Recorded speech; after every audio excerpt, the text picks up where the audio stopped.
Buenas tardes, voy a comenzar con una grabación de la tarde que estaba intentando por segunda vez, puesto que comenzó a fallar esto, como que se eh, propusieron todos los cables y tuve que estar estirando todo para que sonase relativamente bien de nuevo. Eh, bueno, había detenido se tomó como grabación un par de días, netamente porque aparte de la rutina estaba leyendo el proyecto constitucional de base que fue liberado en abril, que junto con el definitivo no han sido como liberados del todo, pero sí hay como betas que hay gente que ha dicho cómo está funcionando esto y como que es lo mismo, o sea, es que ha sido redundante y el tipo de, digamos, de correcciones que se le ha hecho al proyecto constitucional de base han sido prácticamente nulas. Y tampoco son las mejores del mundo. A ver, voy a ver la configuración de audio, de que Windows me baja un poco el audio. Sí, no estaba en 100, ya, ahora sí. Es que el Windows lamentablemente me baja un poco el audio y como que no puedo estar grabando como con la calidad que quisiera. Así que eh, eso. Y acerca de novedades, en la semana, bueno, eh, los resultados de lo que fueron los panamericanos, la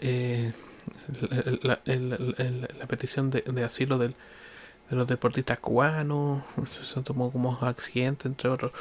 Y varias cosas más, pero es que esos son como más como que ser del día o hechos que ocurren al día, así que como proceso aún estamos como detenidos hace como 4 años.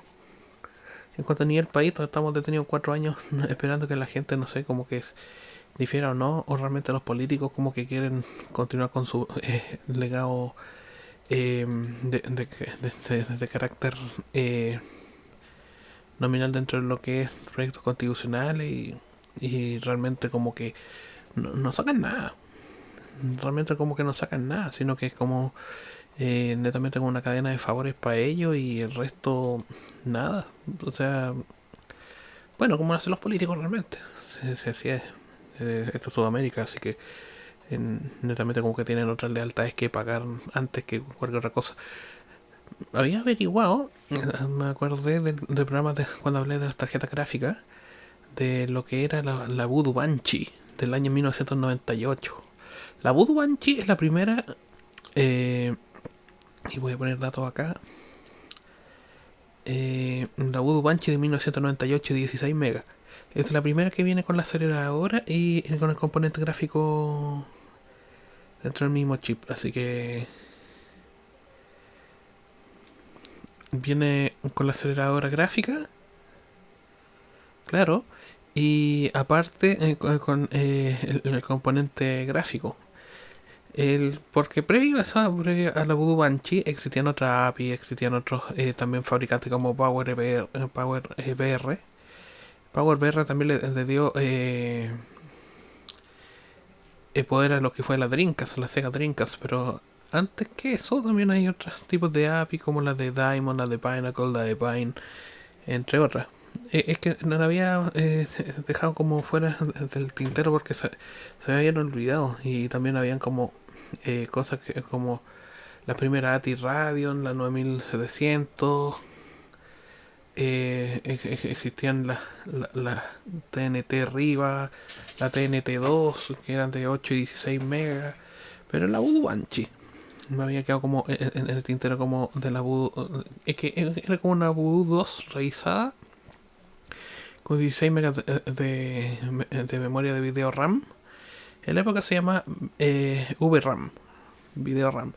Y en algunas partes, quizás como en el Socket 3, un Socket 370 entre otros, se podía hacer como una, digamos, una división de lo que era la memoria de sistema, en este caso 128 para darle como 32 o máximo 64 lo que era la tarjeta de video. Pero sin aceleración.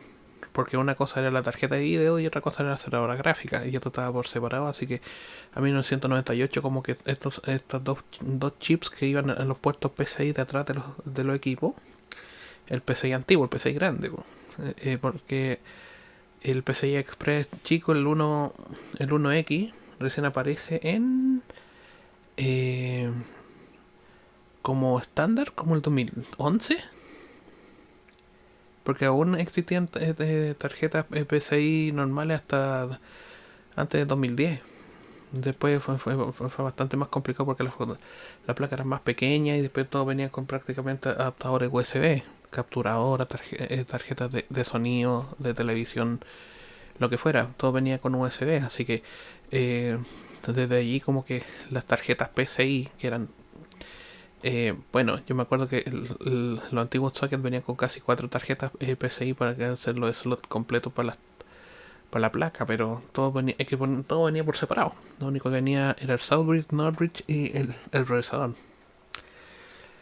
dentro de la placa junto con la RAM, pero el resto de cosas, todos los otros componentes como periféricos iban puestos con adaptadores dentro de lo que era los espacios del PCI, en la lata atrás, iban atornillados. Tarjeta telefónica, la de red, la de USB, de puerto serie paralelo, cuando no existía la placa ATX. La placa ATX ya cambia poco menos y cambian también los puertos PS2 a los paralelos y puertos impresora antiguos. Eh, creo parece que era CPT1 o algo así. No me acuerdo mucho el nombre del puerto paralelo de impresora, que era el antiguo, este tipo como de un cable súper ancho. Y el otro era el cable serie y el que iba a DIN, el conector DIN de teclado. El conector DIN de teclado que era una cosa redonda grande y el otro el puerto serie para mouse.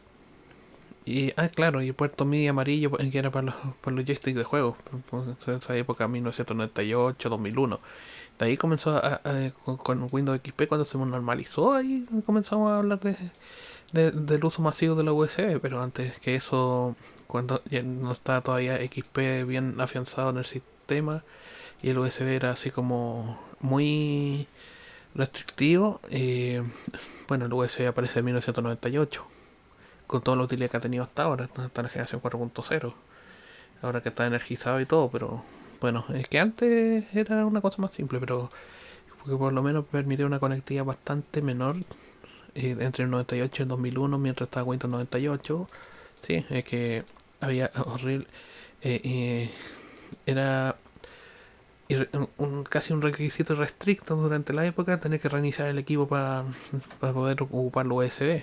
Tenía que instalarlo, reiniciarlo y después hacer, no sé, pero lo que vino a facilitar fue XP realmente es la tarea de estar poniendo, entre comillas, automático el USB, porque igual necesitan la instalación de estos mini discos que venían los discos de los chinos, estos mini discos que pesaban como 250 megas, pero venían los controladores.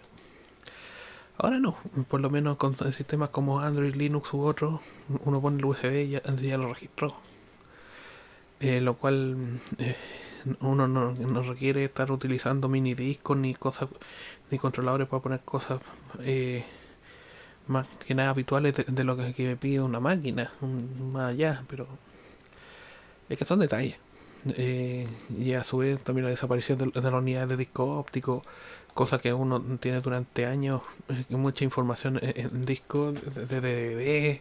Sí, no, sí, no, porque después se hizo la transición a disco de DVD y eso van a quedar prácticamente como materia inservible prácticamente o irrecuperable dentro de poco, así que hay que aprovechar la vida útil de lo que son las unidades ópticas antes que comprar un Blu-ray o cosas que prácticamente es que un Blu-ray no se justifica porque bueno la capacidad del medio de óptico también es bastante menor, así que tampoco como que hubo una mayor recepción y mucha dedicación por parte tampoco de las otras desarrolladoras fuera de Sony, que ellos patentaron el Blu-ray, pero otros tampoco como que le importó el formato.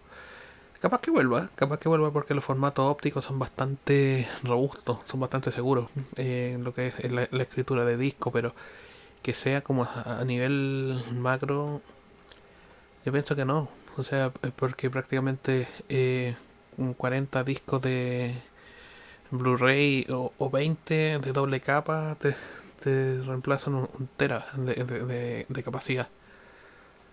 Claro, no tienen la capacidad de lectoescritura como si tienen un pendrive USB, pero al nivel de costo quizás sea ligeramente mayor.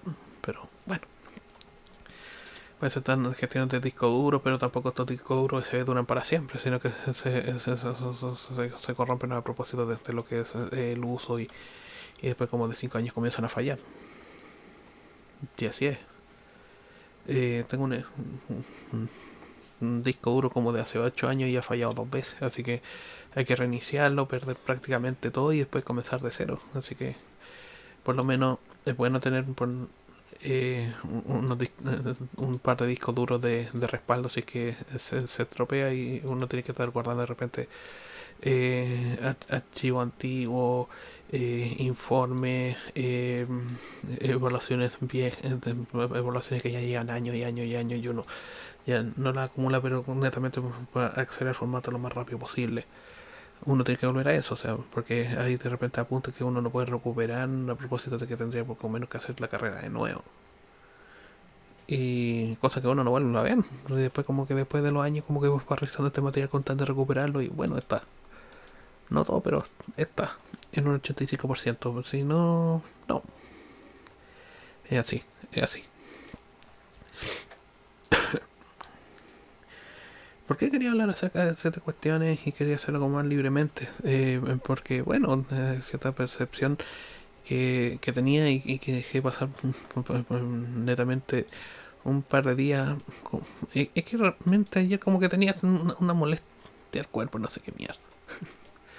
Como que estaba medio afiebrado, no sé, pero después se me pasó. Me parece que estaba un poco con la cabeza desintoxicado. Bueno, eh, por ciertas cuestiones, pero después de la tarde como que estaba un poco resfriado porque se me pasó en la tarde y después tomando un poco de aire fresco. Acá, entendiendo más o menos que después me pongo a limpiar el patio y los alrededores de la casa, pero bien, pero tranquilo, tranquilo, no, sin mucho problema. Iba a comentar después ciertas cuestiones características del proyecto constitucional porque me da ganas de estarlo leyendo, de estar revisando qué característica, qué cuestión, o digamos que qué secuencia, digamos, desde la lógica puede estar dispuesta en este tipo de textos que sean confusos de interpretación y de lectura. Entendamos que en este país, lamentablemente en Chile, tenemos demasiados analfabetos funcionales. Si hay gente que puede leer y escribir, pero lamentablemente como que no comprende el 80% de lo que están leyendo. El 80% de las personas no comprende lo que está leyendo. Y, y si hay la inducción de otros tipos de conceptos más jurídicos, entre otros, o que son más confusos desde una mecánica de ciertos como de constructos, de ciertas cuestiones como conceptos más técnicos, las personas idóneas como que no están dispuestas como a explicarlo. Como que las personas más idóneas que serían un abogado no están como conscientes de estarlo explicando y tenemos se tomó como dificultades a partir de las cuales están comprendiendo qué está ocurriendo aquí, o sea, y absolutamente válido. Quería tomarme el tiempo, un par de días para estar leyendo el proyecto constitucional, el definitivo, bastante parecido a la beta que salió en abril de este año. El, Hoy día se hizo, digamos, el lanzamiento oficial de lo que era el preproyecto, no sé, para ser en digital, para estarlo leyendo. Y porque existía un preproyecto desde abril, que prácticamente con el beta del original que ya lo habían liberado dentro de ciertos grupos partidos políticos, no había mucha diferencia, sino que había que ser bastante sucinto con lo que era particularmente. La historia de Chile como un gesto republicano está bastante contrañida por lo que es la presencia del Congreso, desde que era hasta Cabildo. Bueno, existen 5 grupos elitistas en Chile. Uno de ellos es la élite castellano-vasca, especialmente el grupo de los vascos. los cuales llegaron a Chile durante el siglo XVII y XVIII. Ellos como que han capitaneado, digamos que sería como la caterva, ¿no es cierto? Como grupo elitista. Y no es por criticar este grupo, no, para nada, sino como critico la importancia y la connotación histórica que ha tenido sus acciones durante prácticamente el curso de la República durante 250 años. Y voy a volver un poco atrás. Chile, el primer cúmulo de élites provino de lo que era la capa directa capitanes de conquista de Valdivia. La capa de los capitanes de conquista de Valdivia, los cuales eran soldados cristianos con experiencia en su familia directa, extremeño y castellano, andaluces no creo por el momento, llegarían después junto con los vascos y entre otros grupos hispanos cuando ya se sumaron como Castilla. Ellos llegaron, los capitanes de conquista junto con Pedro de Valdivia. El primer intento, digamos, de cruce hacia el territorio nacional ocurre con Diego de Almagro, pero este Diego de Almagro termina malogrando el viaje y siendo una persona extremadamente mayor de edad que entró en conflicto con los tres hermanos Pizarro que estaban en Perú. Eso ya se entiende. Si bien Almagro, que como el descubridor de Chile, Valdivia cuenta, digamos, como el padre putativo de lo que sería la nación chilena. No tanto la patria y la república, sino que es el concepto de nación. Entonces, es que Almagro tenía 64 años en la época. Y aparece en la crónica de Góngora Marmolejo. Y en otras más, pero en Góngora Marmolejo, Alonso de Góngora Marmolejo, sobre los hechos acaecidos en el reino de Chile hasta 1575.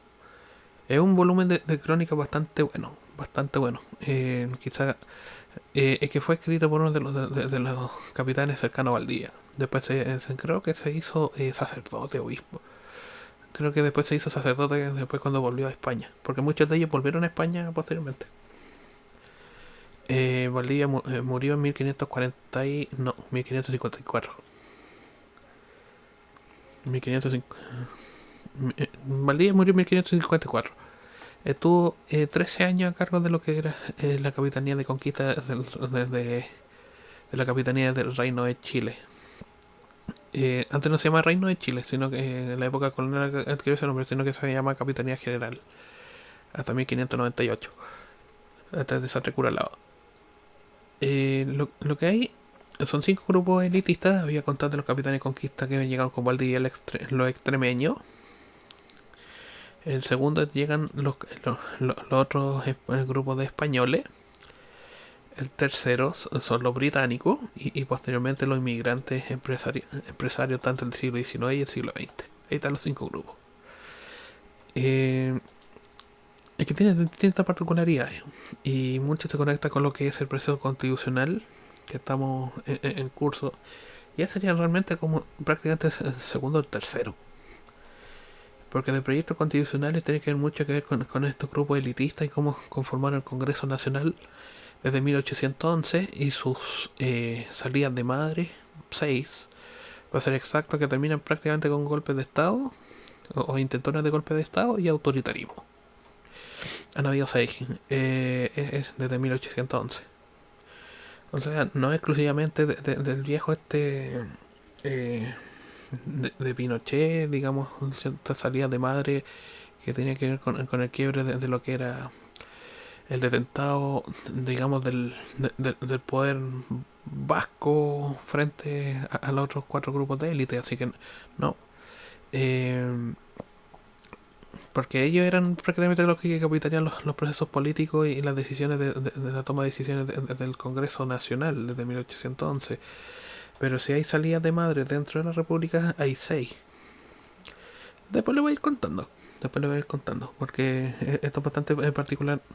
No sé cómo sea en otros países, yo creo que es mucho más caótico, porque casi los países de la triple frontera es muchísimo más caótico lo que es el escenario de desarrollo de cuestiones políticas y orgánicas administrativas constitucionales que tengan el fin por lo menos de guiar por un rumbo sano lo que es los destinos de la República. Así que no. Comencemos por Nación Chilena. Tenemos a Pedro Valdivia como padre putativo desde la precolonia, en la época de conquista, siglo XVI. En Europa estaban en la época de la Reforma, ya entrando dentro de lo que era, superando lo que fue la época renacentista y entrando al modernismo, primeros movimientos de ciencia, mejoras y reformas de la calidad educativa primaria que competía con lo confesional y lo que eran de los conventos. Bueno, fue como así como la primera entrada como una democratización de la educación. Eso Europa. América, en cambio, si bien había sido descubierto, entre comillas, en 1492, el grado por lo menos de conciencia espiritual y moral era bastante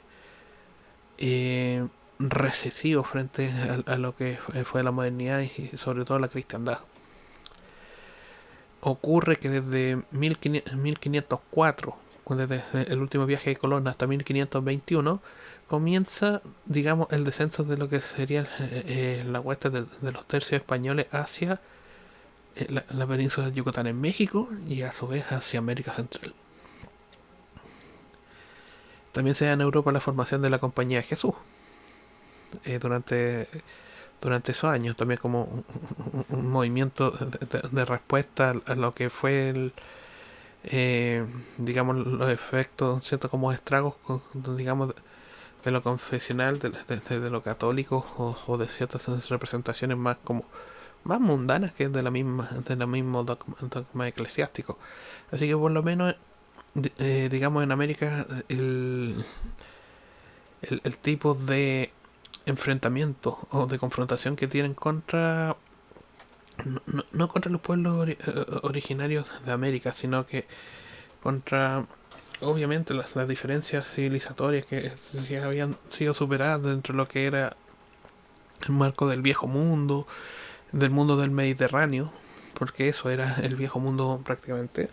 Durante miles de años eso fue el mundo antiguo, los alrededores del Mediterráneo, versus entregarse quizá como a una aventura de carácter un poco más suicida y bastante más arriesgada de lo que ya era como un mundo conocido.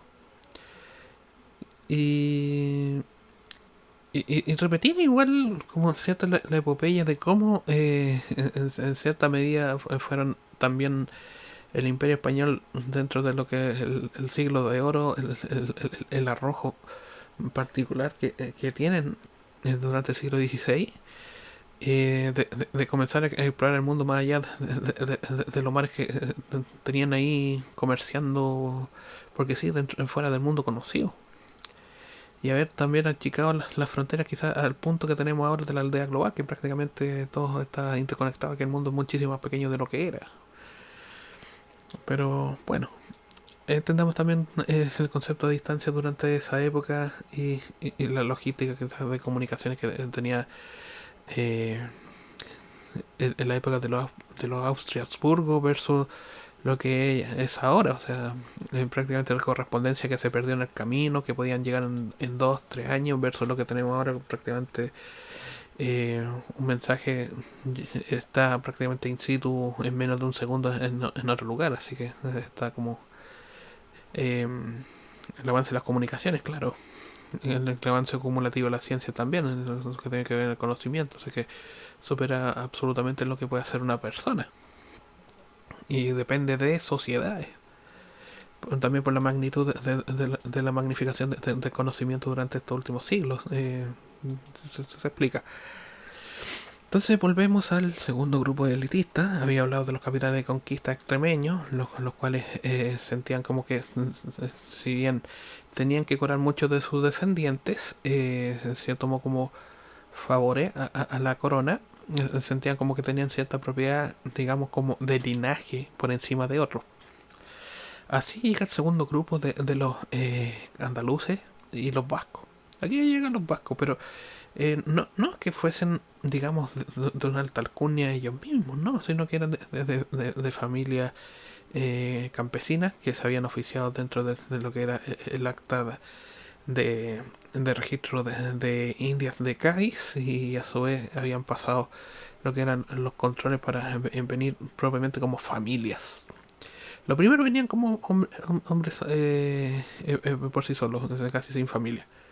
El segundo grupo ya venían como el grupo un poco más integrado, puesto que se había un poco pacificado lo que era eh, la ocupación de los pueblos originarios de América, y también las sesiones de India a su vez a lo largo del territorio fue facilitando también el posicionamiento por parte de lo que era la capitanía general dentro más allá de los planes de conquista, un poco más allá en la parte de establecimiento del reino de Chile más colonial.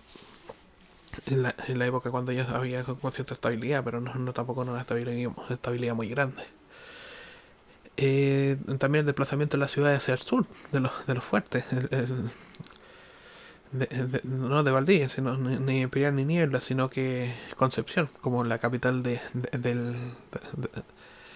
la capitanía, de la gobernación, del Reino de Chile. ¿De qué le llaman Reino de Chile con... No sé qué connotación, pero sería con una gobernación colonial española durante la época. Y tenemos este segundo grupo de vascos, los cuales comenzaron a comprar tierra hacia el centro-sur, especialmente su enclave fue Concepción. Y durante varios siglos ellos vendían la grasa del cerdo y para que fuese enviado a la capital del virreinato a Perú para que vender velas para los monasterios. No tenía idea, después explicaban por ahí de dónde sacar la grasa para crear las velas, las cuales fueron utilizadas por casas y por monasterios en la época en la cual eran bastante bien pagados. Y eso fue, digamos, como el primer producto monoexportador de Chile. Chile estuvo, a ver, creo que hasta somos 70, un poco menos, 50, 55 años como un país monoexportador de materias primas. Ese es así como el defecto histórico de lo que digamos entendemos como sector económico, porque hay un sector económico prioritario pero no solamente único, así que en Chile por lo menos se descuidó durante bastante tiempo lo que era la producción en otro tipo de productos, una diversificación digamos en la exportación, porque importación es distinto, ahí como que la moneda de cambio prácticamente ha sido las materias primas en cuanto se vende relativamente barato y a grandes volúmenes afuera. Todo lo mejor se lo llevan prácticamente. Y como que el país recibe ciertas como importaciones, quizás de un modo no de la calidad que quisiéramos, pero se provee el mercado local. Y también tiene costos asociados de transporte, entre otros, de mantenimiento, se tomó, no sé, frigorífico, en el caso de la carne, o les facilitar quizás las rutas de envío de comida desde otros países hacia Chile, más que nada, porque Chile es un país importador y prácticamente el cambio al dólar, que es nuestro patrón de intercambio comercial, es eh, casi tocando como a topes de funesto, pero es ya. Entonces los vascos comenzaron a ganar plata con estas velas que compraron al mercado local y a su vez a los feligreses y en lo que era la iglesia, puesto que la iglesia tenía una característica de sincrónica con lo que eran las funciones del Estado colonial, en este caso por parte de los gobernadores y a su vez de los regidores como pequeños señores, digamos, como en cuanto a los sectores que desde sistemas de regidores que eran de carácter menor, pero eran gobernadores y regidores de lo que era dentro de la mecánica de administración territorial, y eso estuvo bien presente hasta el siglo XX, ¿eh? Sí, no fue tan extraño que sí, claro, cambió un poco lo que era como el gobierno central, la mecánica de la constitución desde el 1833, pero seguía siendo de funcionamiento bastante colonial. hasta inicios del siglo XX, hasta inicios del siglo XX, como hasta 1925, 27, cuando empiezan el estado funcionario, ahí cambian bastantes cosas. Pero antes que eso sigue siendo de un funcionamiento, por lo menos de las mecánicas de estado más bajas, son bastante colonial. Sí, hay ciertas particularidades que hay que contar. Entonces estos terratenientes vascos, cuando comenzaron a ganar dinero con la actividad ganadera, agrícola, entre otros, comenzaron a comprar cierto como espacios dentro de lo que era en los solares de la ciudad de Santiago. La ciudad de Santiago, hasta la época colonial, digamos, tiene una cantidad de por lo menos 35.000 personas. Entendamos una estimación de 35.000 personas, una ciudad relativamente pequeña a los tamaños de hoy, cosa que ahora esta ciudad tiene prácticamente como casi 8 millones de personas al año 2023. Entonces en esa época, hace 230 años, tenía 40.000 personas, un estimado. Un estimado de gente de 40.000 personas. Y alrededor de lo que era la plaza eran como los sitios más codiciados. Porque esta ciudad comienza a crecer a propósito también de estas transformaciones políticas que van ocurriendo, así que quería contarlas también con detalle. El centro de la plaza del Damero, de esta característica de connotación, digamos, de 8x8, tipo como tablero de ajedrez, tiene la particularidad de que los sectores más acomodados ocurren o se concentran en el centro de la ciudad, en la plaza. Y a su vez también, camino a la periferia, como que salen de este centro y comienzan como a perder valor lo que son los solares, las cuadras, las manzanas, lo que le llaman manzana ahora, digamos como cuadras, 4 cuadras en la redonda hacen una manzana. Así que era de 8x8. Y su primera división ocurrió esto cuando se hizo la planificación del damero, que era el plano de 8x8 tipo tablero de ajedrez. Era a propósito de lo que eran los capitanes de conquista de Valdivia, de los primeros, y también de familias que tenían emparentados junto con los caciques locales, los cuales fueron invitados. Pero los caciques también contaron en cierto modo como ciertas tomas de tierra, las cuales estaban no impuestos directamente junto con los demás, así que por lo menos ellos no están relativamente fuera del damero, bastante lejos, entre lo que eran cerros, o sea que se sentían como que eran como no cuestiones milenarias, pero sí eran personas que estaban viviendo dentro de lo que era de los valles y dentro del valle, pero al lado de cerro, en caso de crecida de río, ellos conocían mejor lo que eran las características de salida de los ríos del valle. El Valle Central de Chile tiene la particularidad de ser un descenso de aguas durante la época de invierno. Y esta gente, que eran caciques, emparentados con los incas, conocían bien por lo menos el territorio a cierto punto, pero entendamos también que ellos tenían por lo menos, es que realmente de los caciques de Talacante, de, de los caciques que están también dentro de lo que es el Cerro Santa Lucía, el Cerro Huelén, dentro del Cerro Blanco, que eran como dos grupos de caciques que no estaban en conflicto entre sí, ¿no? Porque el picunche de la zona central era bastante menos beligerante que el araucano. Porque mucha de la gente que dice, ya, sangre mapuche, sí, pero era no de un grupo mapuche araucano puro, ¿no?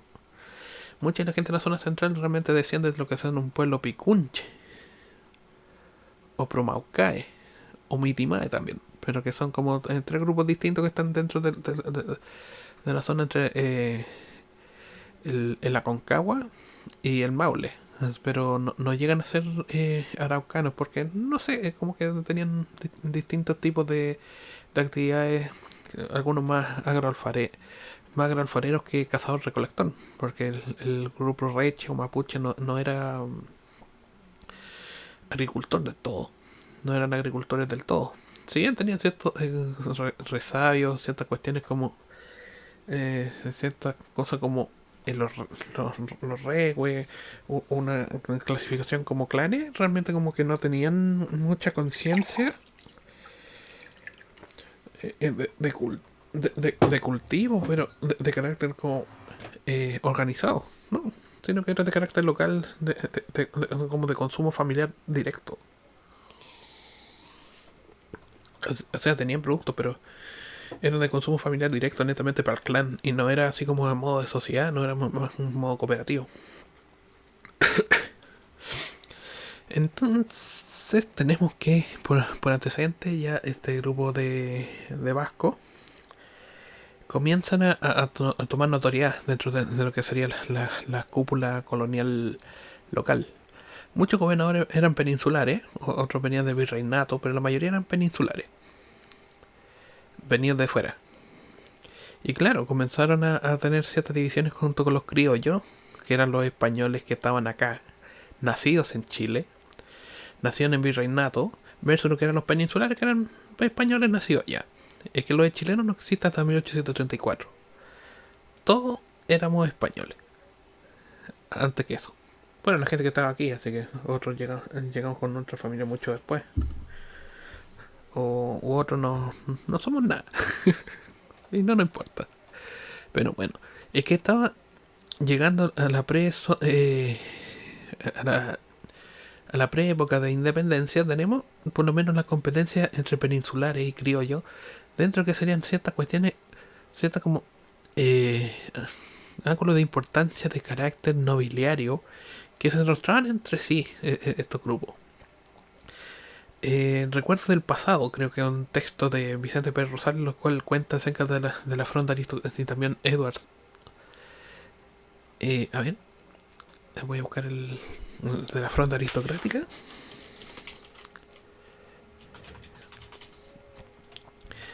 Es que la fronda aristocrática fue el nombre que recibió estos grupos de Edwards. La fronda aristocrática de Chile. Alberto Edwards. La fronda aristocrática de Chile.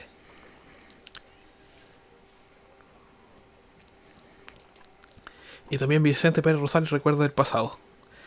Ahí, por lo menos, hay información de carácter complementario que nos cuenta acerca de la particularidad en que tenía, digamos, esta cúpula vasca dentro que era frente a otras, las cuales especialmente fueron ganando notoriedad a fines de la colonia, ya debilitándose la presencia de los Austrias-Habsburgo cuando desaparecieron y entraron los Borbones, un tipo de corona de origen francés dentro de España. Así que la presencia por lo menos virreinal fue debilitándose al punto que no, Chile no superó a lo que era el virreinato peruano, no para nada, sino que eran en potencia, pero en sí dependían bastante. Nunca lo superaron, de hecho. Quizá por esa centralidad es que realmente lo que estaban ganando con lo que era la institucionalidad realista, por lo menos virreinal en Perú, eran los habitantes de Lima y no los de las zonas que eran capitaneadas o gobernadas por ellos, por los peninsulares. Así que en cierta medida también como que se atribuye ciertos también vacíos lo que fue también la invasión de Napoleón de modo conjunto, y a su vez va configurando una serie de cuestiones la cual hace ganar notoriedad a los peninsulares, a los peninsulares y a los vascos versus lo que eran los criollos más castellanos, los que provenían de familias con cierto pedigrí antiguo. Y esto mismo se lo comenzaron a enrostrar. Y así como llegamos a 1810, la famosa Junta Nacional de Gobierno. Fernando VII cae prisionero, así que deben dilucidar de algún modo qué van a resolver en ese acta de cabildo. Y ocurre acá que el acta de cabildo como que cae en nada. Cuando uno ve el texto del acta de cabildo de 18 de septiembre de 1810, al final el texto queda casi como en nada. O sea, a propósito como que no se pronuncia absolutamente nada ni en favor ni en contra acerca del cautiverio del rey, o sea, sino que esperan como hasta nuevo momento. Y ese digamos como independencia más nominal, más pasa a ser netamente como a ver, es que es como un stand-by, no, ni siquiera es como una cuestión autónoma frente a lo que era lo colonial o lo virreinal, porque prácticamente todas las decisiones desde 1541 en adelante, ya con cierta soltura cuando comienza la Real Audiencia de Concepción o en Santiago, eh,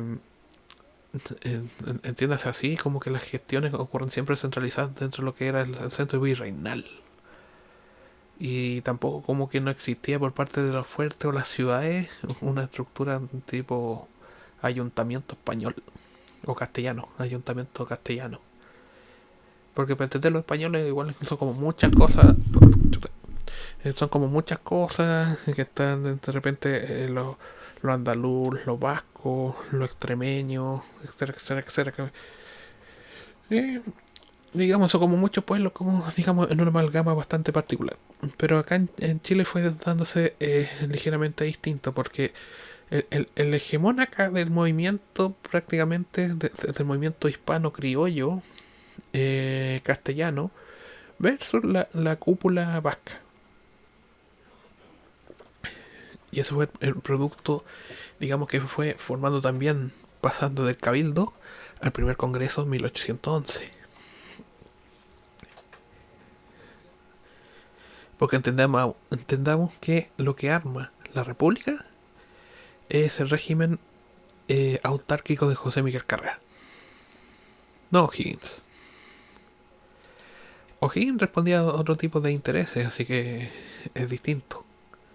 Cuando uno ve el texto particularmente, es que la orgánica de educación primaria de un modelo francés, la formación del ejército, del Instituto Nacional, del Congreso Nacional, de las primeras leyes nacionales, de los primeros jurídicamentos, o sea, te cuentan como jurisprudencias nacionales, comienzan con carrera.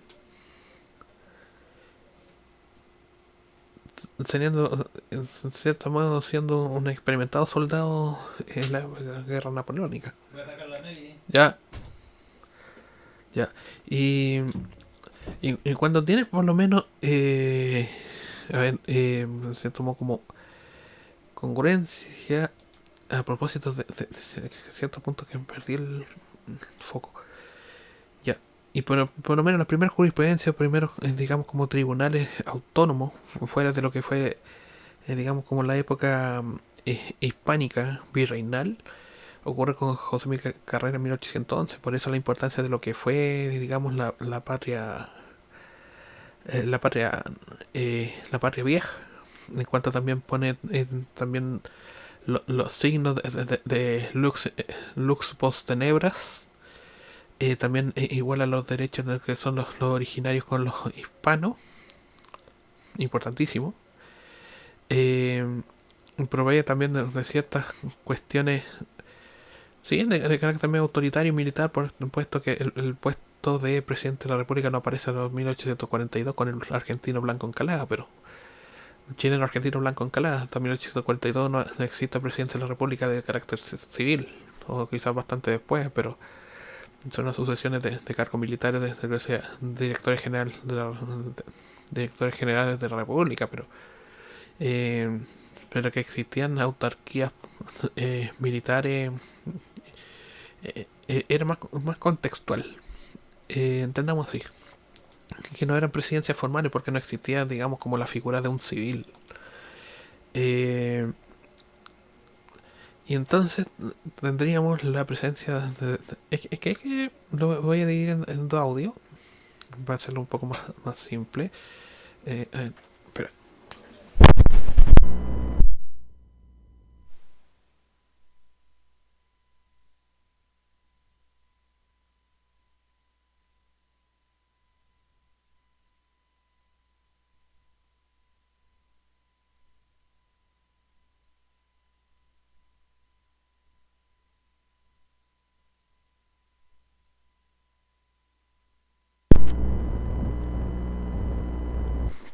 Ya, es que tenía que ver algo. Ya, bueno. Eh, Bien, y entonces tenemos los dos grupos, los capitanes de conquista que ya se habían instalado con su familia a lo largo de por lo menos 2 siglos, junto con los vascos como primer grupo elitista a lo que es la época de la independencia eh, pactada de fuera. Porque nada más hay que decirlo, o sea, el modelo independentista venía prácticamente de los liberales británicos y de ciertos libres pensadores franceses, los cuales fueron imponiendo ideas dentro de lo que fue las juventudes eh, de carácter un poco más liberales, eh, con origen anglo, que llegaron como servidores y también como funcionarios, o como también profesores de, de leyes, versus los hispanistas un poco más pro, ni siquiera como pro imperio, sino que era pro autoridad virreinal.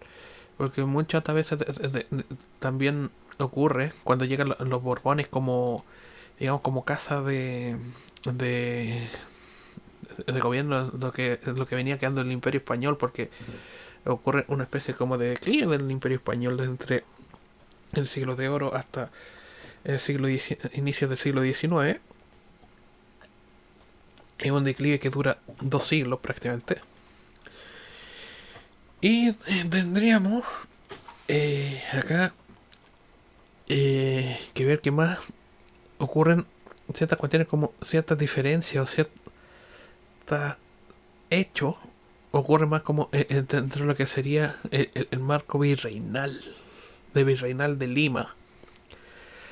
El virreinato de La Plata igual tenía bastante influencia, pues, de ahí comenzó el movimiento independentista, pero no tendría como mayores consecuencias quizás cuando llegan hasta Lima, ¿no? En 1821. Entonces, antes que eso, como que el margen del independentismo que provenía más foráneo, no sé si como franco, franco anglosajón, venía más supeditado de repente como a las acciones de terceros que venían más interesados desde Europa que prácticamente que la gente en América mismo, del proyecto de la Gran Colombia, como se diría Bolívar en algún momento, pero que respondían netamente a intereses foráneos, dado el fortalecimiento eh, pues ultra o que tenía que ver con tierras mucho más lejanas de lo que fue el centro de Europa, porque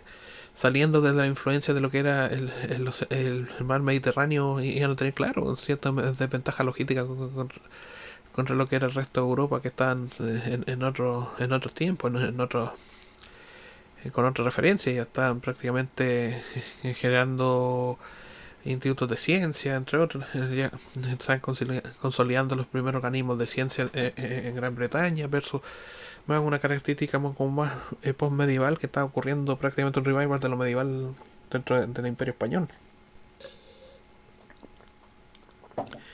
Y también en sus grados de repente restos más virreinales,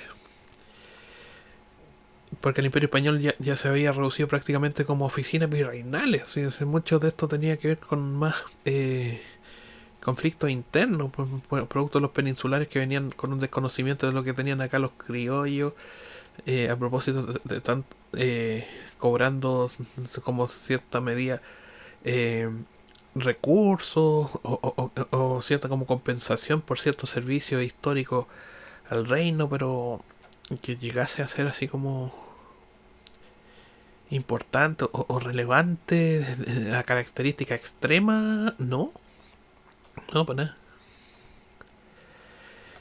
Tampoco tenía ser el efecto de ser resolutivo, porque puesto que como que se vivía, digamos, como a un ritmo bastante lerdo. Y así es como vivían antes de la influencia de los liberales y de los revolucionarios, de los liberales británicos y también de los revolucionarios franceses. Antes de esa filosofía como que realmente está supeditado a ciertas cuestiones, a cierto funcionamiento de carácter más cíclico, más que otra cosa. Y también mucho tuvo que ver con la cohesión de la iglesia, también como el pegamento moral que tenían durante la época virreinal. Pero entendámoslo así, netamente como una época colonial, más virreinal y más local que, digamos que sea de presencia del imperio español. No es así. Es que mucha gente, por lo menos acá en estos países, en Sudamérica, en Chile, voy a hablar particularmente, sienten como que por lo menos hay dos grupos que odian. El currículum escolar ha hecho que odien dos grupos. Entre ellos a los ricos, a los millonarios y a los españoles. No sé por qué motivo, pero no entiendo por qué. A los primeros, netamente porque ellos son pobres. Mucha gente y dice, pero que él tiene, entonces tengo pleno derecho que quitarle. Y dice, a propósito, imitando como a Robin Hood o Robin de los Bosques, dicen, ya bueno, y porque él tiene, también tiene que darme a mí, o sea, netamente por justicia. ¿Cuál es el argumento? Y lo otro, a propósito de del leyenda negrismo, como le llaman, eh, de la leyenda negra respecto de ciertos prejuicios sobre la hispanidad, que es bastante más común, es bastante más prejuicioso, es bastante más local de nosotros. De repente los hispanoamericanos, de la gente que hablaba español, decían, no, es que los españoles robaron el oro. ¿A quién? Pero si el oro, la mayormente que había de oro, se lo llevaron a Austria-Habsburgo y fue en la época que estaban en Perú y México. Ahí está la mayoría de los yacimientos de oro. Chile es un territorio de precao. Sí, antes existían otros minerales, pero nunca hubo oro con tanta cantidad como en Perú o México. Y los Austria-Habsburgo ahora están prácticamente absorbidos por los oligarcas rusos, así que es otro cuento. Ellos ya dejaron, digamos, como el mundo hispano hace mucho, mucho, mucho tiempo. Y lo que eso prácticamente... No, y existe de un país como Chile, que existía poca minería de oro, quizás los yacimientos, los lavaderos de oro del Marga Marga, que tenía a Michimalón con unos picuncha ahí, que comerciaban con los incas, pero como un hostil, pero nada más. No era tanto tampoco, sí. Y por el sur no se sabe, prácticamente. Si bien estos eran capitales de conquista, no eran mineros, no eran minerólogos, no eran, digamos, como expertos tampoco. Tampoco tenían al siglo XVI la herramienta ni los instrumentos, así que para nada. Entonces volvemos a lo que es la influencia de lo que es el Congreso Nacional. A propósito, porque voy a hablar acerca de la Constitución después, por ciertos puntos o capítulos acerca, y tenemos que el Congreso Nacional se funda en 1811 en la autarquía o autoritarismo, en la dictadura de José Miguel Carrera, que realmente era un caudillismo militar autárquico nomás. Han habido 6 de ambos lados, de izquierda y derecha. Si acá no es la pura derecha que ha estado con los militares, no, para nada. La revolución de la Chaucha, lo de Marmaduke Grove y lo que era también la crisis de la guerra civil del 1891, que fue la más brutal de todas y la que menos se habla, cuando se habla del balmacedismo y el congresismo y el sistema de los parlamentarios contra los británicos, cosa que es escenario desde fines del siglo XIX. Ahí se pueden hablar como de ciertas cuestiones ya un poco más complejas, pero vamos por parte. Entonces, el primer Congreso Nacional fue barrido, digamos, por personas que estaban dentro del cabildo y estaban estos vascos contra estos castellanos vascos, pero por separado, porque los castellanos eran, por lo menos los criollos castellanos eran distintos, porque eran, por lo menos los que estaban llegando eran gente más joven que venía imbuidos de otra idea, versus los vascos que siempre eran unos caracteres de como de financista y de terrateniente. Eran más rurales. Entonces, los grupos estaban por separado. Pero ahí lo voy a dejar. Es que yo pienso que he grabado harto y quizás como que sería bueno como estar hablando acerca aparte de la evolución del Congreso, también por hablar acerca de los proyectos constitucionales de 1833, del 25, del 80 y lo que ha pasado ahora. Porque conviene comentar acerca de las particularidades de cómo se fue armando, digamos, la fronda aristocrática del siglo XIX y también la élite empresarial del siglo XX. Y lo que tenemos la casta política transversal, político, social y económica de lo que es ahora. Porque estos 5 grupos se unieron. Es una sola casta. Es un solo cúmulo social que está en la cúpula y que nadie sube y nadie baja tampoco. Nadie puede subir y nadie puede bajar, sino que están ahí. A propósito de cuna. Y eso es lo que están teniendo, digamos, como la cabecera de este país. Que tienen ciertas particularidades sociológicas, digamos, y de personalidad, las cuales ellos son bastante especiales. Entendámoslo así. Pero es bueno estar hablando de las ciertas particularidades de cómo ha sido el tránsito de poder de lo que serían falsos europeístas, que son realmente unos cagados de mierda. Y te das cuenta que son realmente unos cagones. ¿Sí? Son, digamos, muchos de ellos son ególatras, cagados. Ellos están pensando en proyectos generacionales quizás como para su grupo. Ellos no están pensando en agenda país, desarrollo, no. Ellos son súper restrictos y no van a dejar que nadie suba ni nadie baje. Porque ellos tienen también su mecanismo como para protegerse ellos. Imagínate que han estado ese mismo grupo de Vasco apretando también ciertas cuestiones y financiando ciertas campañas políticas ahora. Ya han estado 250 años ahí. Pero no son vascos peninsulares, son vascos criollos, de acá. Los vascos peninsulares son distintos, son mucho más modestos, porque conocí personas así, y hay personas como uno, como clase media, eran personas de bien. Pero los de acá como que agarraron mañas pesadas, en cierto modo, los de apellido vinoso y ciertas cosas que tienen distintas clasificaciones, y ya sube como que ellos como que están intentando administrar un tipo de dinero generacional que el resto de la gente no tiene. Porque sienten que sienten que este país es suyo. Es distinto, es que es muy raro. Y aparte son endogámicos. Bastante duro acerca de hablar de estos 5 grupos generacionales, lo cual funciona como nuestra élite política, pero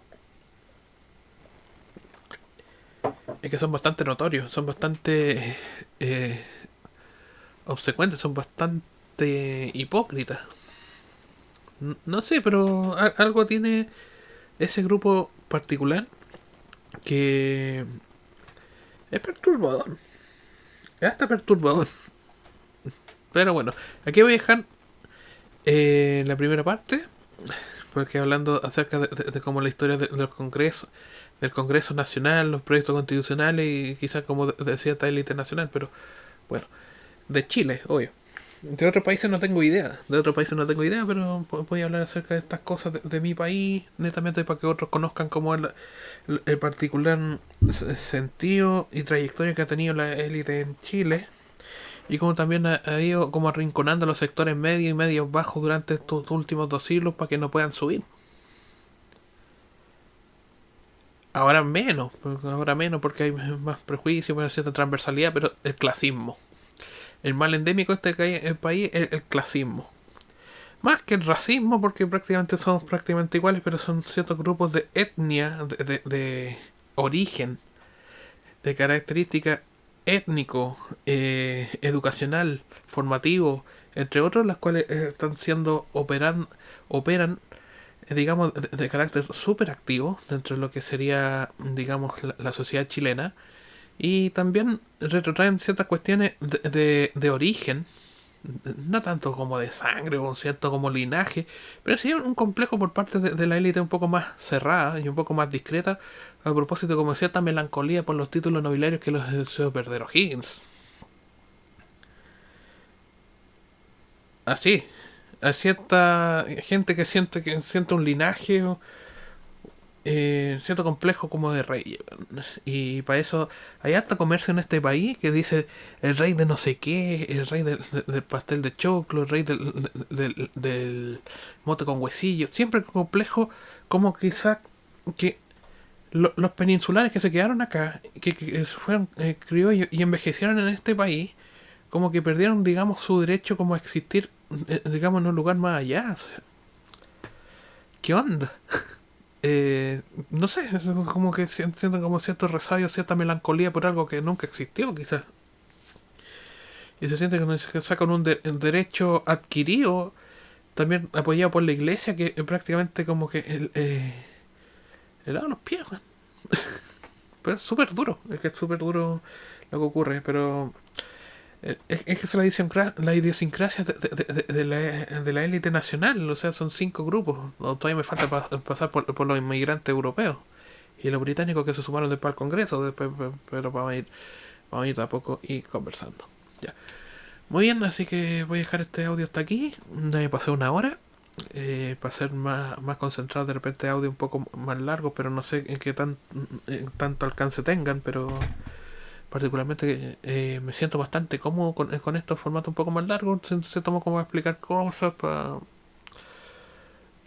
no quedarme como en el tintero con ciertos temas y tener que estarlos detallando y estar escalando también ciertas cuestiones con ciertos detalles los cuales se me pase por alto o ciertos datos que omita en un programa y después tener que corregirlos, como el de la Voodoo Banshee, la Voodoo 2, de las primeras generaciones de la T-Radio, que después voy a ir detallando por parte, por modelo, para que vayamos por lo menos particularmente compartiendo cosas, pues se trata estos espacios de internet mientras estén disponibles, para que podamos aprender cosas al modo que se pueda.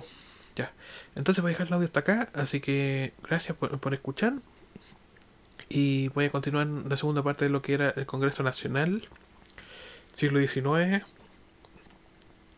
Pipiolo y Pelucones, la etapa conservadora y hasta los liberales. Eso en el segundo capítulo. Ok. Hasta luego. Que tengan un buen día. Y una buena semana, aprovechando que es día martes.